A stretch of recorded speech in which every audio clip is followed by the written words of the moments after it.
สบายดีและซอสดียำเสาทุกคนนี่บ่อร้ายก็ออกให้ออกหน้าแต่เด็กคือเก่าเด้อทุกคน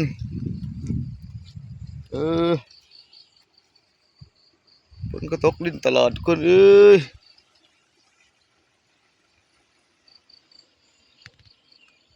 ออกหน้าแต่เสาแต่เสี้ยวคือเก่าก็เด้อบ่อร้ายก็ได้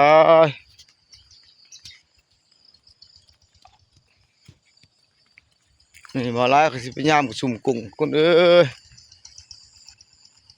มาเบิ่งบ่อร้ายมายังสุ่มกุ้งเก่ามานี่น้องบัวนี่ทุกคน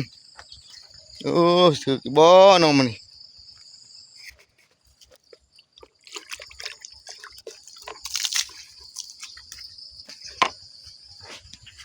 เมืองมันหลุดลงกันทุกคนนี่น้องบัวตัวนี้น้องบัวใหญ่นี่คือเก่าทุกคน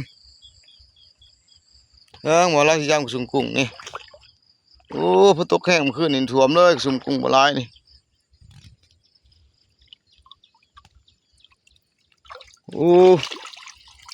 พอได้กินอยู่ทุกคนประหลาดทุกคนประหลาดถึงกุ้ง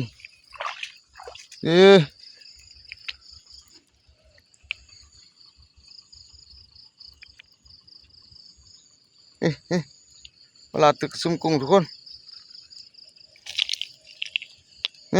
หลุดหลาดอยู่นี่มีแต่ประหลาดทุกคนรถประหลาดเขาเอิญนี่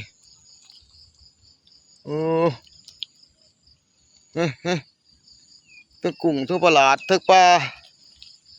ทั้งหอยทั้งกุ้งทั้งประหลาดทุกคน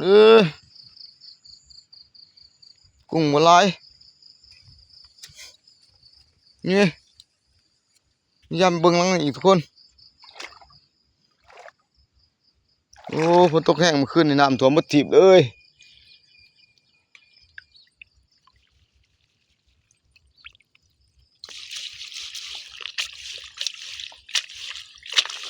น้ำนี่ถือแต่หอยทุกคนกุ้งกับปลาไหล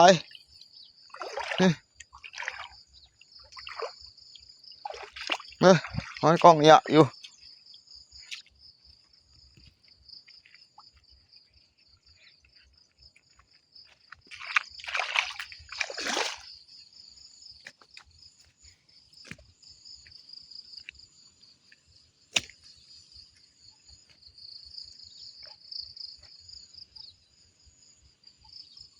ปลาลดประหลาด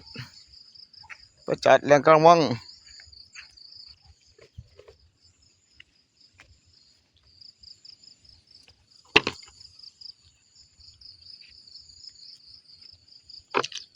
ทุกคนประหลาดปลาคอกุ้งหอยครบเลยนี่มันมีแต่กุ้งทุกคน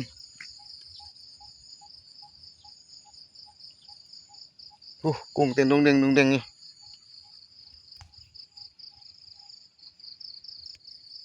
ทุกคนทำนี่แหละบ่อไหลให้เบิ่งที่ยามกุ้งทุกคนวิถีชีวิตของชาวไร่ชาวนาตื่นเช้ามาคำแรงว่าหากิน